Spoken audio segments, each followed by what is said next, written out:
doing? I'm doing great. How about you? Good. I was doing the math over here because I'm more the math guy.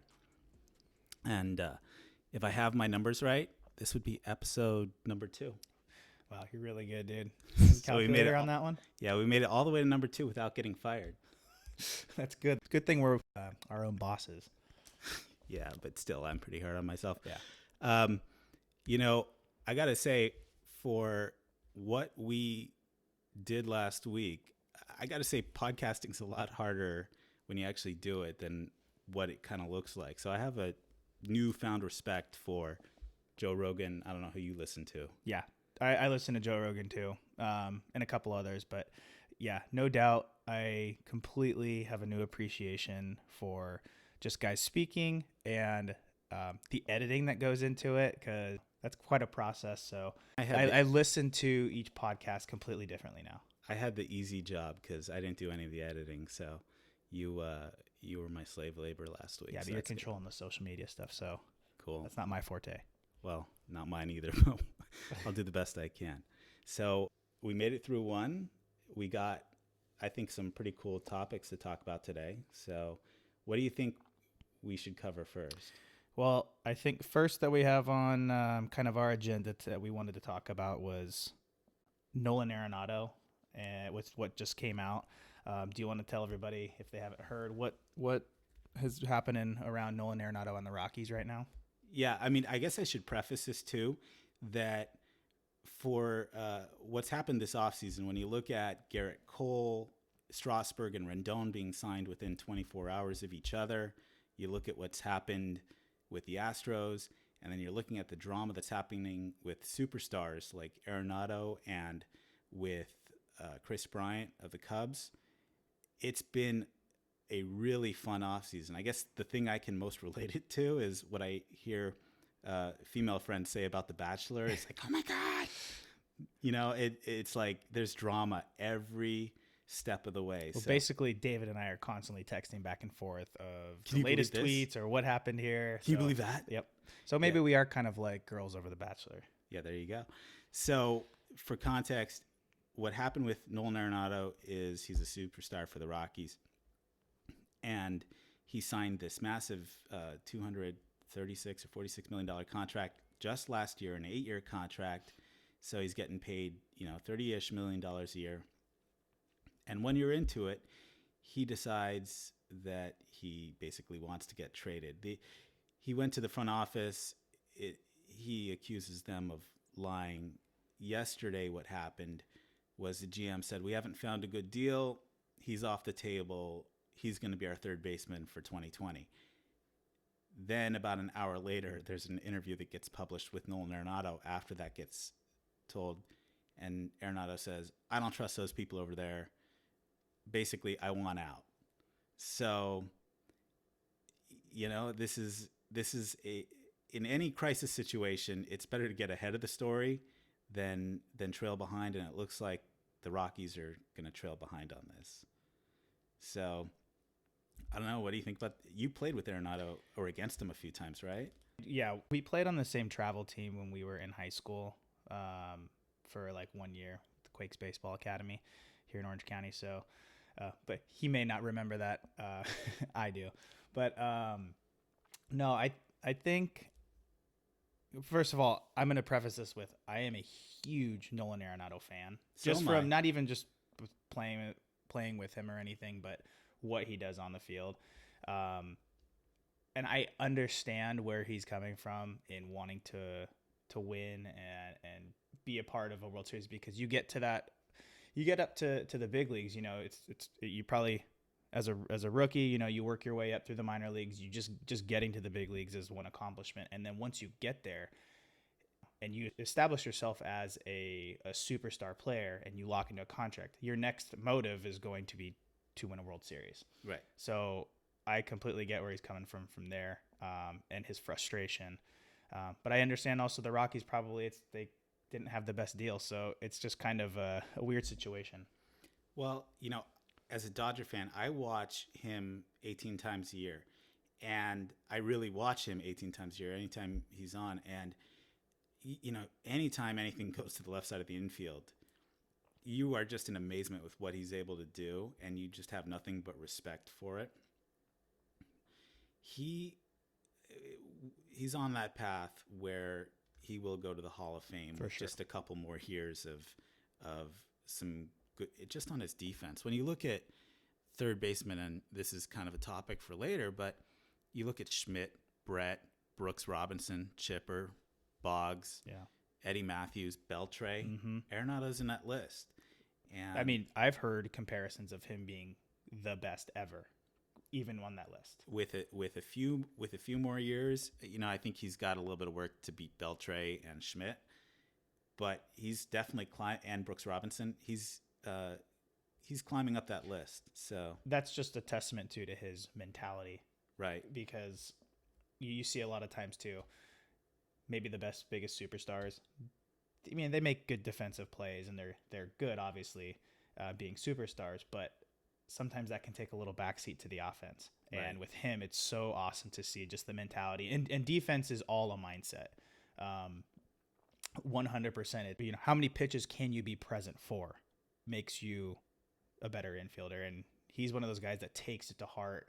And you love, and you can see how fired up he gets after he makes a big clutch play. So kind of awesome to see from a superstar player like him. So Dodgers just have to find what distracts him, so so that he doesn't have that focus. Maybe they should be banging some trash cans when he's going for the play. That would actually be legal, I would think, if you're making sounds, right? It's not tipping anything. It's not doing it. It's just distraction. So yeah, that's completely legal. Cool. Yeah, I'm a little bit confused by the whole situation. I don't know what the Rockies or Nolan were thinking. You look at the NL West. I think he signed his contract a few days after the Padres signed Manny Machado. Yeah, I think you're right. And, even if it was a few days. Or was it a few days before, wasn't it? Even if it was around the time. Yeah. The Padres are well known to have 9 or 10 of the best prospects in baseball. They have one of the deepest farm systems. They're on the come up. You look at what the Dodgers have with their budget, with the prospects that they even have now, with the talent on the team that they're going to be supplementing, in the major leagues. I don't know what Nolan or the Rockies really thought they could do, and they have the Ian Desmond contract and the Wade Davis contract weighing them down, but those will be done in a couple of years. What was Nolan expecting to be done in year one? Yeah, because he signed it last year. He's 1 year into an 8-year contract. True. I don't think it helped that LeMahieu was gone. Yeah, but LeMahieu's not the difference between them making the playoffs. They're still like 20 games back. So,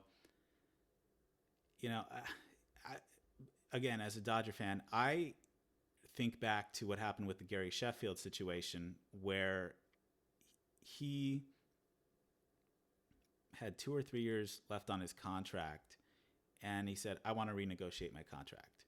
So he ended up forcing his way out of LA in a trade with the Braves for Odalis Perez and Brian Jordan. And, that worked out for the Dodgers for a couple of years. But, these guys are getting paid a lot of money, and they have a contract. I know that they want to win, but, at a certain point, maybe just play. I mean, you played with UCLA, and those were always great teams, but you always wanted to win every Minus my single game. freshman year. We were terrible. How about? I didn't know. I thought we weren't very good. But no, we turned it around my sophomore and junior year. So, yeah, go on. Yeah, no. But when you were even in the minor leagues, was it important to win every single game, or were you trying to work on yourself individually? Where were you, where does that fire that he has play into where you were?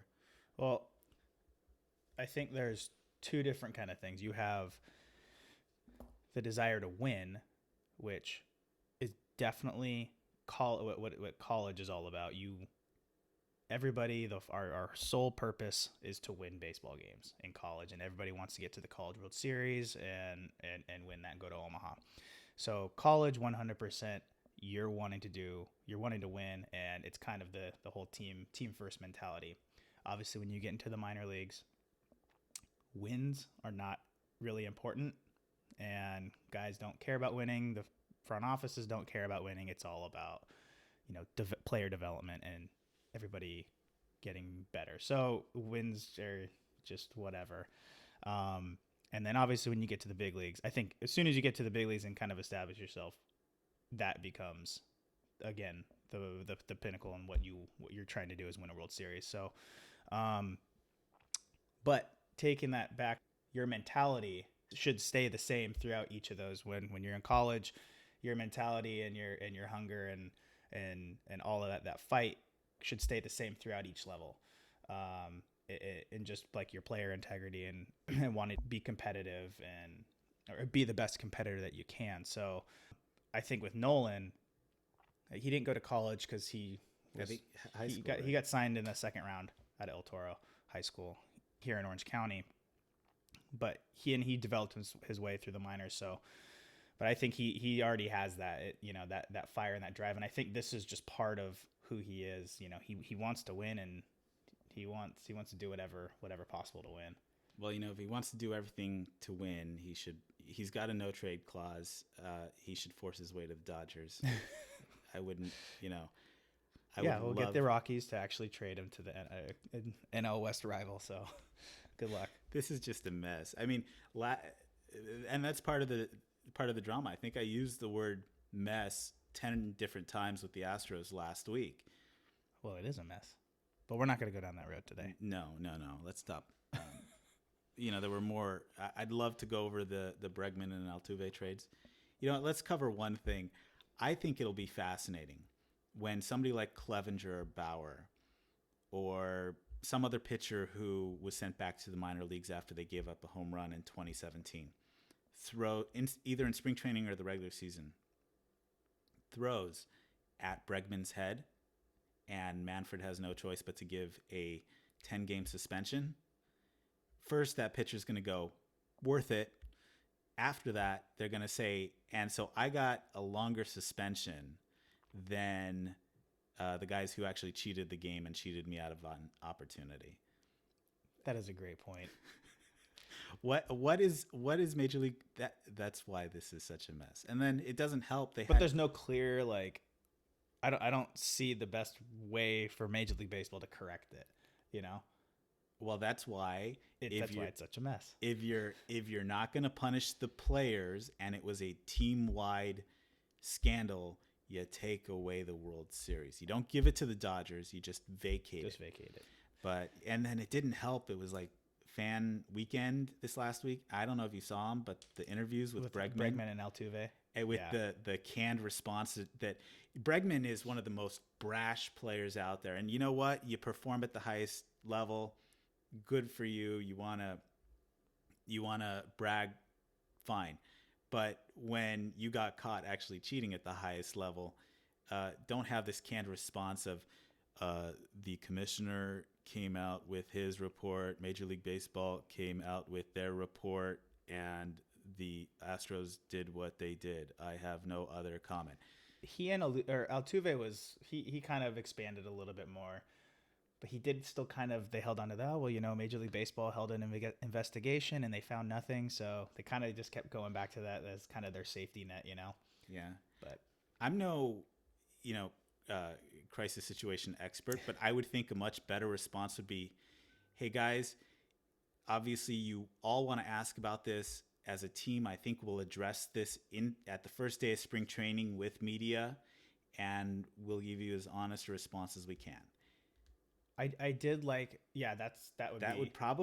would solve a lot, or I think give a better impression for a lot of the guys. Right. I did like what Altuve said. I think was towards the end one of the interviews. He said, "Hey guys, look, we're gonna be fine, and you guys will see at the end of the year that we're gonna be fine. We're gonna be out there in the World Series." So that's kind of one thing I'm like, well, if you really kind of wanted to prove and put this to rest. It would take a long time at the end of the season to show us that, you can put up another similar year and be as dominant as you guys have been. I mean, it would be so 2020 if that actually did happen and they faced the Dodgers and they beat the Dodgers honestly this time. Because that's going to happen. That's the best and quickest way to put this to rest. And it's funny. We prepped for this show and didn't want to bring up this topic, but it's just still, I think, so ingrained in baseball fandom. It's too hard. And there's been a lot that's happened since we actually published our first podcast. So yeah. So, but we want to stay off of that topic. See, we got that off our chest. This is kind of like therapy. Yeah. So that works. So what we really did want to talk about, though, was coming up later today. We're recording today on Tuesday, the 21st of January, is the Hall of Fame ballot. And I know a lot of people want to, or there are a lot of opinions out there. Everybody's got an opinion, but it's newsworthy. So we came up with our own ballots. I think some of the names are really good. Why don't we spend a couple minutes going over who you have? Yeah, so for the ballot, I'm looking at it, and I know that a lot of the people who are actually voting are looking or deeply diving into stats, and they have their own kind of thresholds that they like to see a Hall of Famer fit this box, check this box, and do all this. And I know that that's their take on this. I don't dive as deep into that stuff, so my selections were coming purely kind of just from my memory of some of these guys. And I mean, I looked at some of the stats and but I didn't dive too deep into it like I think maybe David has. But yeah, I picked mine more just from what I remember at these guys' careers. And I mean, obviously everybody on this list had an amazing career. So, but that's where my perspective is coming from. So I think we both had Derek Jeter, right? We're going to cross that one off the list. Why don't we just read off our list real quick, okay, and then we can kind of go ahead. So mine, I picked 10, and I picked Todd Helton, Derek Jeter, Andrew Jones, Jeff Kent, Andy Pettitte, Kurt Schilling, Gary Sheffield, Omar Vizquel, Billy Wagner, and Larry Walker. It's a pretty good list. Yeah. I do look at it a little bit more from the stats perspective. And in my head, again, Tony Gwynn being one of my favorite players. Tony Gwynn, for his career, had, according to Baseball Reference, which is where I kind of pull these numbers, a 60 career WAR. That's, 10 years of 6 wins above replacement. That's pretty amazing to have. And I noticed that you didn't have Roger Clemens and you didn't have Bonds. So the steroid, and you didn't have Manny Ramirez. Yeah. Or Sosa. So the steroids played into your thinking. Yeah. No, I guess I should have prefaced that also, but I know that we've talked about this separately, and I have said that steroids aren't necessarily going to help you that much. Right. It's really hard for me to explain. At the same time, they still are an enhancer, but when it comes down to looking at Hall of Fame stats and the criteria or the separator between whether you should be in the Hall or not, I'm not ready to check the boxes of guys who have any allegations towards that. So do you know anybody in the minor leagues, without naming names, that was taking steroids? Yes.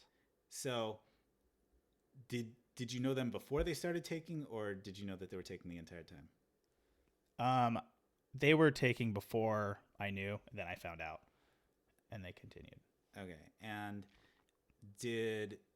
so you couldn't see from a reference point what the steroids actually did in terms of helping performance and not.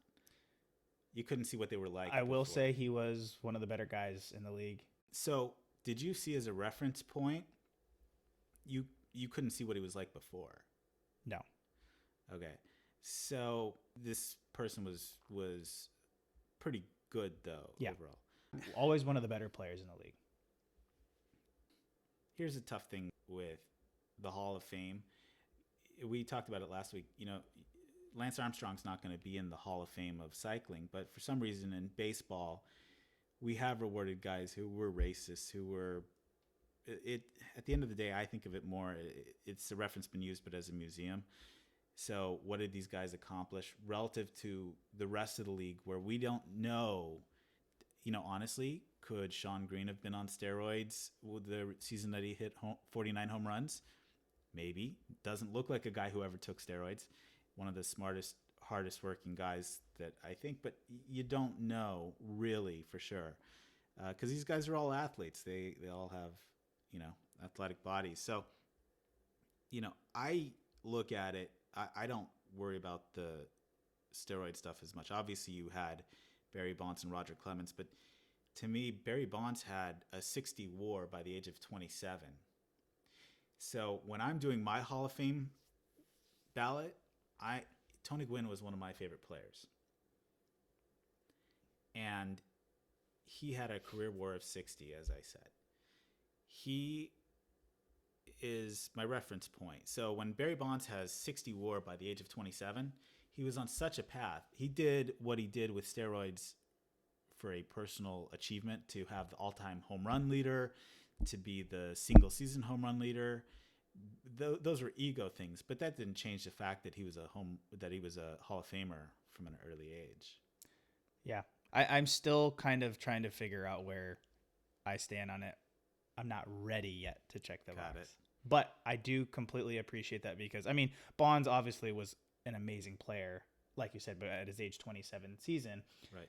And with having a Hall of Fame career already, and should he not have, or if he didn't take any substance, he was probably going to be on the Hall of Fame anyways. And is Trout a Hall of Famer now? Yes. Yeah. And how old? Because this will be his 10th season? Yeah. How old's Trout now? 28? 28, I think. I think he's got a career WAR of like 72 already, which is above that threshold. But Bonds was ahead of that pace before that time. So, I also look at Roger Clemens, 139 career WAR, 7 Cy Youngs. He was just dominant. So who did I have? I had Barry Bonds, Roger Clemens. We both had Derek Jeter. We both had Andrew Jones. We both had Curt Schilling, Sheffield, Vizquel, Billy Wagner, Larry Walker. Larry Walker had a career OPS. I don't care. He spent a bunch of years in Montreal and, in other places. He was just an amazing hitter. Billy Wagner, lowest whip, highest K per 9, 7-time All-Star.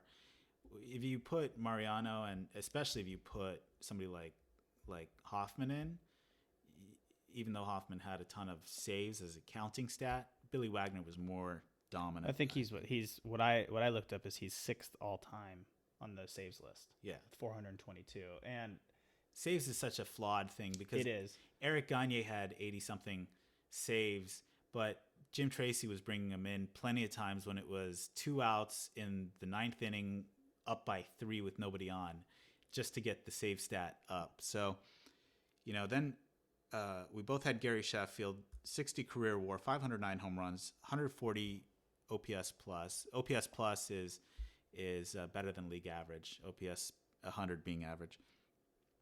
Curt Schilling. I had Scott Rowland. Did you have Scott Rowland? I didn't. Love Scott Rowland, though.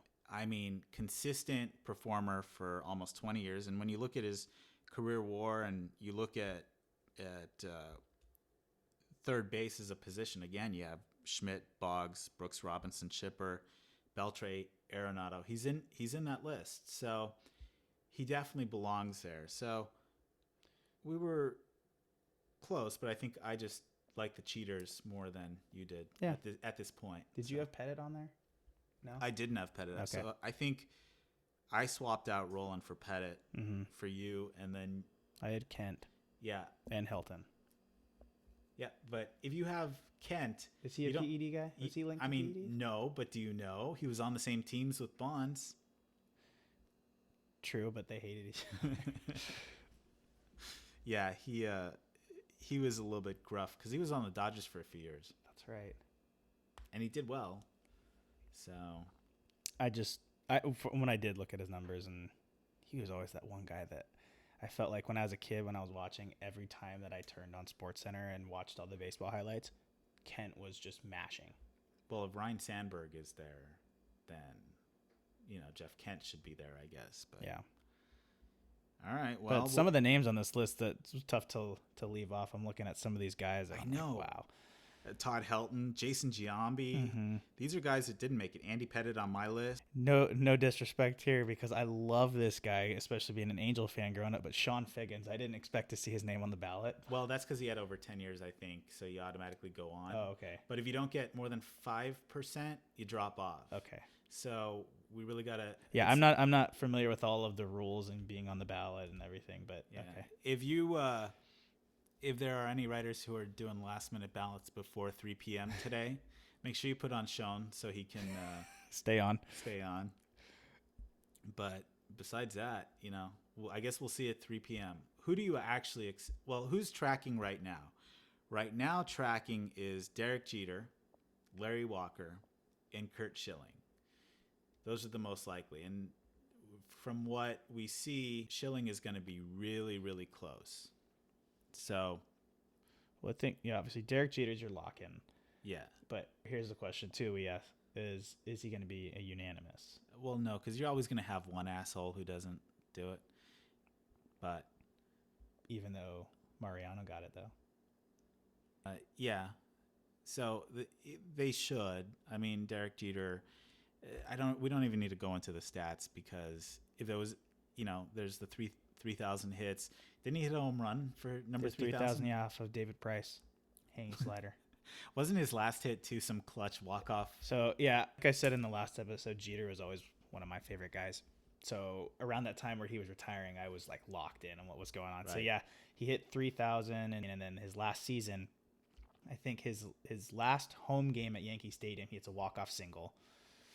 It was like, and it was just a Jeter-esque hit that went in the 4-hole line, inside out swing, runner scores from second, boom. Perfect way to end his Yankee career at home.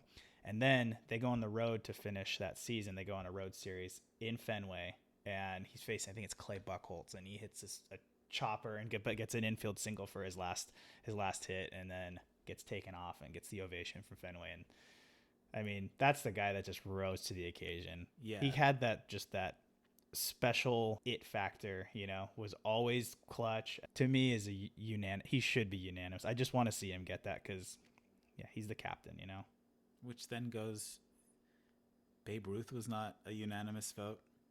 Ted Williams was not a unanimous vote. Mickey Mantle was not a unanimous vote. Stan Musial was not a unanimous vote. Yeah, I guess. I mean, it probably was different if I grew up in the era watching those guys.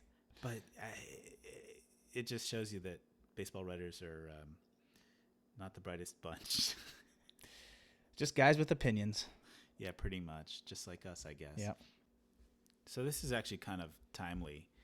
It looks like, according to Twitter, that Pedroia suffered a setback in his rehab on his knee, and it looks like his career is pretty much done. Which, is Pedroia a guy who's a Hall of Famer? In my opinion, no. Love the guy. He's a winning player, but I know I'm not a huge stat guy, but I just don't think his numbers are quite there. Well, stat guy or no stat guy, I mean, he was Rookie of the Year, won an MVP. What was he, like 23 or 24? MVP, and yeah. And he led the team to, pretty much as the leader, led the team to 3 World Series, 51 career WAR by age 33 until his knee just gave out. I think it was Manny Machado that did a dirty slide and ruined his career. But these are, if you have a guy who basically does 5 or 6 wins for 10 years, that's a pretty long career at doing it at a pretty high level. So I think he's kind of almost a borderline. I don't think he'll get it. I think, to me, he'll probably fall into the very good, just a little bit shy. Yeah, that's exactly where I kind of have him. Like, obviously, I loved watching him play, and his mentality and kind of that mindset that he had, and him being like a smaller guy, and he'll always be known as I think part of that Red Sox team that just helped turn it around. And he just seemed like a guy who plays in Fenway, like a Boston guy, Right. Just fit that team and the fans and the city really well. Yeah. But yeah, I don't think he'll end up making it into the Hall. Okay. Well, all right. So I know everybody's been talking about the Hall of Fame, so I guess we kind of had to cover it. But enough of that. Let's talk about the Dodgers and the Angels are two local teams that we both like. The Angels are much more your team. I talked about not having huge audiences when I was in college going to Angel Stadium, but I guess they're good now. So we're at a point in the offseason where a lot of the transactions have happened, but we're not quite at spring training. So there's still some time to make some improvements. So what do you see the Angels as? So with my Angels, they're my Angels. I obviously wanted them, or pitching has been their biggest need. Everybody knew that. They obviously made the move to get Rendon as a result of not getting Garrett Cole. I wanted them to get Garrett because it just fit exactly with the need for pitching, and would have been an awesome guy to base a starting rotation around. Yeah. That didn't happen, obviously. So they did make some other acquisitions with signing Julio Teheran and Dylan Bundy, which I think are okay pieces. It's better than what they had. I like the fact that Teheran's going to eat at least 200. He'll probably eat, or not 200. I think he's been like pretty much averaging 175 innings. So if he's healthy. If he's healthy, correct. And Bundy, I think, was at least a decent budget pick for them. Also known as somebody you don't want facing the Yankees in the postseason. Very true. But again, better than what the Angels. I mean, they need somebody who can do. Besides Ohtani, I mean, yeah. So I think their piece, their obviously their rotation is going to be some variation of Ohtani, Haney, Teheran, Bundy, and then they have a fifth starter in there. So the biggest thing that I was looking at is, are the Angels going to make another add via trade for somebody like Price? And I know that they've been linked with the Red Sox wanting to shed payroll. So I have no idea. Here's the thing with the Angels. It's, it would be nice to have somebody like a Mike Clevenger if they could just get a guy like Clevenger. They had a guy like Clevenger. Oh, did they give him up for Pistano, right? I don't remember who it was. The Angels have had this Groundhog Day issue of having great offense and then absolutely no pitching. And it goes back to the Josh Hamilton deal. It was Josh Hamilton or Zach Greinke. You already had Pujols, and you had when he was under 60, and you had Mike Trout. C.J. Wilson. You had C.J. Wilson already because he came the same time as Pujols. Yep. You just needed a guy to anchor it, and Greinke was available, and they didn't get Greinke. And they had Greinke the offseason before. So, it's a repeat now. You had the opportunity to take Garrett Cole away from the Yankees, who you're going to be facing theoretically in the playoffs, and to head up the part of your team that is by far the weakest. And they let it go. So I guess, what do you do? And is Ohtani even, I was reading about this, is he even available to be at his best by the end of the offseason? He had the Tommy John surgery.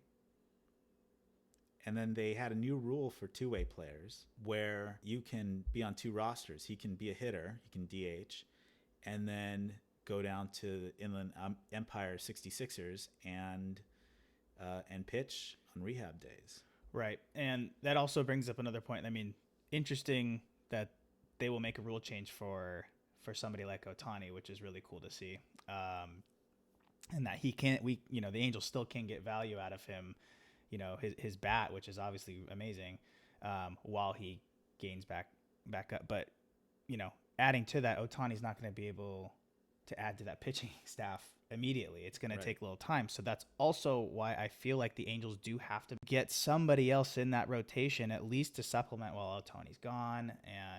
But they're not going to trade Joe Adele. So good point.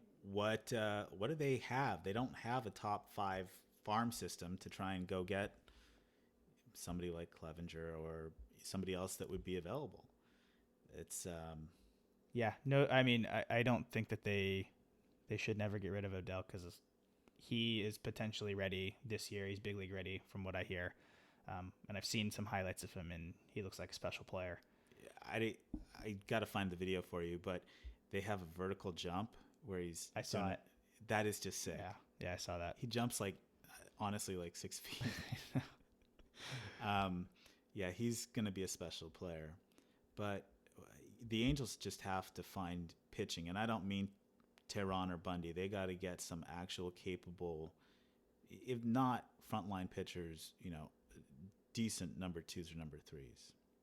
That starting lineup is plenty good for the playoffs. Oh, the offensive lineup? The Angels. Yeah, absolutely. And then the bullpen's manageable. I know the closer, Hansel Robles. I like him. I think he's solid guy. They did get, I want to say they got Matt Andriese this offseason. They picked him up. But yeah, and they have some guys in the bullpen. Some guys need to step up too. Right. I mean, they have Noe Ramirez has been around for a while. Fullerton guy used to play against. They have a couple guys. Justin Anderson, I think he throws up upper 90s, hundreds. He's pretty good, but there's some of those guys who the Angels need them just to step up and be a little bit more consistent. Being a reliever is so volatile to begin with that, well, good news is they have a great offense. Are they good enough to beat the Astros in the regular season? No. Are they good enough to maybe grab a wild card spot? I think they're contending for a wild card is the best hope for them right now. Yeah. Well, at least you got something to look forward to, because if we switch to the Dodgers, they are good enough by far to win the West handily for an 8th time in a row, and then disappoint their fans for an 8th time in a row. I think statistically there was only about a 2% chance now that the Dodgers would have been to the playoffs 7 years in a row and not have won the World Series. That's a tough stat. That's the downside of stats, because you look at the good stuff. Oh my God, he's got this WAR, this OPS plus, this. There's a downside to it too. It's also the beautiful side of baseball that anything can happen, especially in a 5-game series. Yeah, and anything can happen, especially when, for instance, you bring in Kershaw to face Juan Soto and Rendon. So anytime Dave Roberts is there for the playoffs, it gets interesting, and he gets a worse rap than he deserves. But that was really bad. You could see that live time, and it was gonna end in disaster, and it did. Dodgers, though, are pretty good. I mean, first of all, the Giants are tanking. The Rockies, they're probably going to be with Arenado. They're not going to be above 500. The Padres are interesting with a bunch of prospects, but they're not. They can't put it together. They're not there yet. And the Diamondbacks are also kind of tanking. They lost Goldschmidt, Greinke, AJ Pollock, a whole bunch of players. And then Jake Lamb hasn't been producing. No. And then who went? Patrick Corbin went to the Nationals last year. So they're not nearly as good a team. So the Dodgers have a clear thing. Dodgers, the last few years, were trying to get under the collective bargaining tax to reset their payroll tax, like the Yankees did. The Yankees went and got Garrett Cole, and the Dodgers went and got Alex Wood and Blake Trinan. Blake, I think, will be a great addition to the bullpen, which has always been Kenley Jansen and a bunch of fools. Well, he had a rough 2019, right? Wasn't he an all-star in 2018? He had like statistically the number 4 best season for a reliever in 2018, and then it looked like he was injured, and he was injured for part of 2019, and the type of injury affected I think the pitch that he throws the most. Slider? Yeah, they were looking at the vertical plane of the pitch when he came back from injury, and it was pretty much in line with what it was in 2018. So there's hope that he can perform. I remember seeing a couple of GIFs of his slider. It's just sick. It just disappears. Yeah. I mean, it's there, and then it's not. Yeah. So I don't know how you hit. Hopefully he can come back and be what he was in 2018. Yeah. And so the Dodgers, they have the money to spend, and there have been rumors all offseason for Francisco Lindor and or Clevenger, Mookie Betts with maybe David Price. They have enough room to make that happen. Or Arenado, knock on wood. That would be sick if they could do that and move Justin Turner. But they have such a deep lineup. They have a decent enough rotation. You have Buehler. You have Kershaw, who is not the Kershaw of 2011, but is still one of the top 20 pitchers. And then you have a couple of great prospects, Dustin May, who I call him Ginger Guard, and other people do. Long hair, yeah. And then Tony Gonsolin, who also has long hair but is into cats. That doesn't affect his stats, by the way. And then they have Maeda and Stripling and a whole bunch of guys down in the minors that are getting more ready. So rotation's good enough. They really should try and get a frontline guy like Buehler to stack with him again. I like Buehler a lot. Garrett Cole would have been great to stack with him with a Kershaw as number 3, but they didn't do that. Now, just adding to their offense, maybe shift Turner to first would be a good thing. Mm-hmm. And then they've got a great team. Either way, they've got a division-winning team. So we'll see what they do, but it's just kind of disappointing as a fan that you went into it thinking that they have $30-40 million of space to go after it, and they just haven't invested. In the same way Arenado's frustrated, I could see Turner and Kershaw being frustrated. Sure. How many more chances do they have? Sure. Yeah, how old is Kershaw now? And Turner? Well, Turner is, I think, 35, 34. And Kershaw is just a couple years younger, 31, I think. I think his birthday is in April, so either 31, 32 or 30, 31. I'm going to say I have a feeling that Kershaw is going to be absolutely dominant this year. I just have a weird feeling. I have nothing to base that off of, but just I have a feeling that he is going to bounce back and have an absolutely dominant season. We haven't talked about Kershaw, but I honestly think that he may be somebody. First of all, the guys that have the talent that to be the superstar level, they're also the ones that seemingly can make adjustments. And Greg Maddox's ability to paint every corner. Kershaw, his problem is I think he's been too reliant on his fastball, which just isn't there anymore. And there's no separation in velocity and vertical plane when your pitches look the same. So be fun to watch. Yeah, it will. So, and hopefully as fun as this last podcast has been. You know what would be a great thing? What? Is the year that we start this podcast, the Angels and Dodgers meet in the World Series. Let's call it right now. I'd go for that. I think the Dodgers have a higher probability in the NL, especially with the Braves losing Donaldson and Rendon going to the Angels. The NL is a lot easier path. Yeah. You got some work to do on your side now. Yeah. Hey, it can happen. 2002, when they won the World Series, they were a wild card team. Yeah, but there was only one. And they started out the season losing they were 6-24, something ridiculous. Yeah, but they also did have Salmon, Garrett Anderson. Who was heading there? Lackey was a rookie, right? Lackey was a rookie, but they had Jared Washburn. They had Washburn. I forgot. They had Aaron Seeley. Yeah, they had a good team though. Yeah, it was a completely different baseball era then. Yeah, for sure. All right, I think we're good. Yeah, that wraps up episode 2. Thanks for listening, everybody.